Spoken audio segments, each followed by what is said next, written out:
सच्चिदानंद सद्गुरु साईनाथ महाराज की जय। अब आपको मैं अध्याय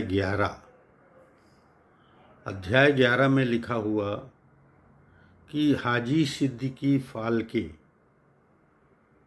उसकी कथा। तो हाजी सिद्दीकी फाल्के को आप लोग पूरा साईं चरित में पढ़िए कि 9 माह तक बाबा ने उसको अपनी मस्जिद में पैर तक नहीं रखने दिया। तब उसने सामा का सहारा लिया और फिर सामा ने बाबा से व्यक्त किया, बोला कि बाबा उस हाजी को आप अपनी मस्जिद में क्यों नहीं आने देते हैं। तो बाबा तो बड़े दयालु प्रकृति के हैं, तो उन्होंने कहा कि सामा, मालिक नहीं आने देता तो मैं क्या करूं, चलो फिर भी तुम एक काम करो, तुम जाओ उसको और हाजी सिद्दीकी के फाल्के से कहो कि क्या वह 12वीं कुएं की निचली पगडंडी पर आने के लिए तैयार है। अब आप देखिए कि बाबा ने ये 12वीं कुआं की निचली पगडंडी पे, मतलब आप सोचिए कि शिरडी में कहीं भी 12वीं कुआं है नहीं। अगर कोई है तो ज़रूर मुझको कमेंट्स में लिखने उन्होंने देखा है कहाँ पे है, क्या लेके है।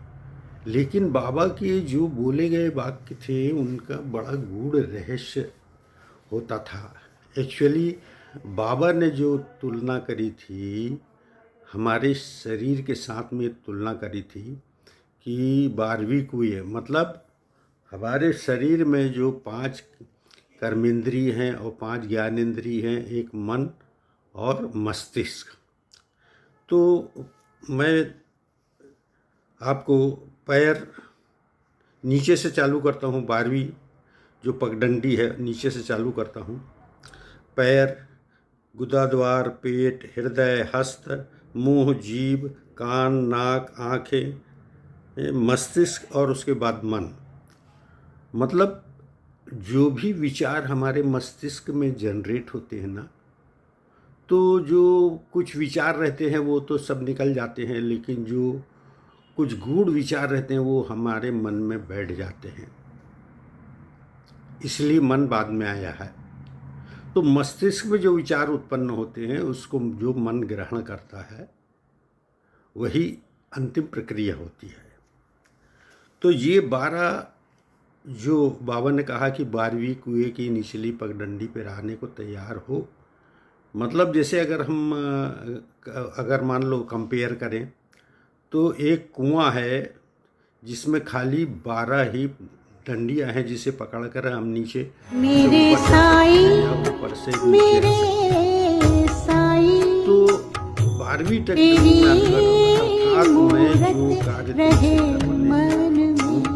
मेरे साईं नीचे से, मतलब पैर के द्वारा, मतलब तुम्हारा जितना भी ज्ञान है उस सबको एक तरफ रखो।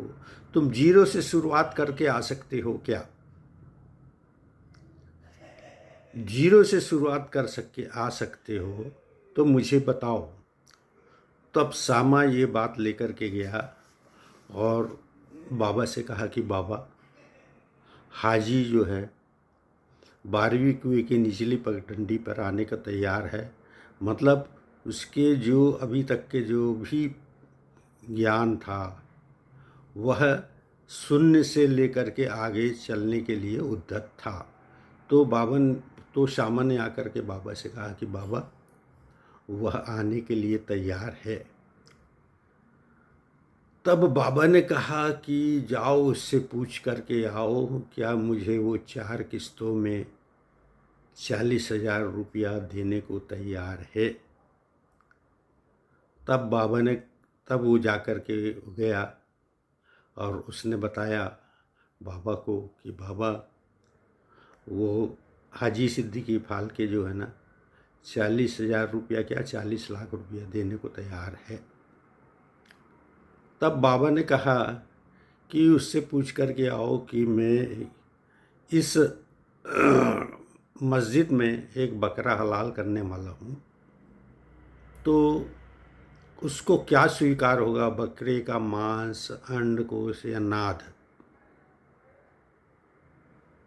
तब बाबा बहुत गुस्साए और उन्होंने गागर उठा करके फेंक दिया और उस हाजी के पास में गए और उसके बाद जो बोला वो आप लोग पढ़िए। लेकिन उसको मैं जो अगले वीडियो में क्यों बोला था बाबा ने ऐसा और वो क्यों गुस्सा करके गए थे, इस सब की जो गूढ़ रहस्य मैं अगले वीडियो में आपको बताऊंगा, क्योंकि ज़्यादा लंबा वीडियो होने से भक्त लोग सुनते नहीं हैं, क्योंकि आजकल भक्तों के पास समय की कमी रहती है।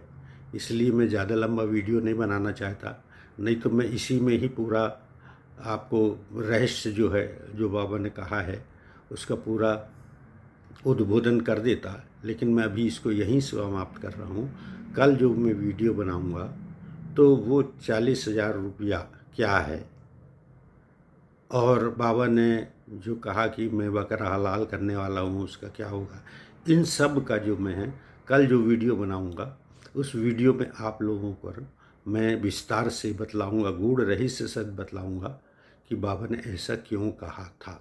इसी के साथ ही मैं अपने वीडियो को यहीं पर समापन करता हूँ।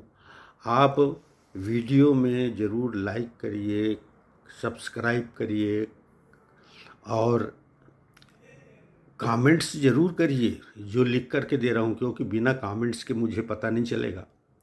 आप जब कमेंट्स करेंगे ना तब मुझे पता लगेगा कि हाँ ये कमेंट्स में इसने लिखा है। तो हो सकता है कि आपके कमेंट्स लिखने से मुझे कुछ अलग ज्ञान की प्राप्ति हो, उसमें से भी कोई गूढ़ रहस्य बाबा निकल वाले। तो यहीं मैं ये इस वीडियो को समापन करूँ। सच्चिदानंद सद्गुरु साईनाथ महाराज की जय।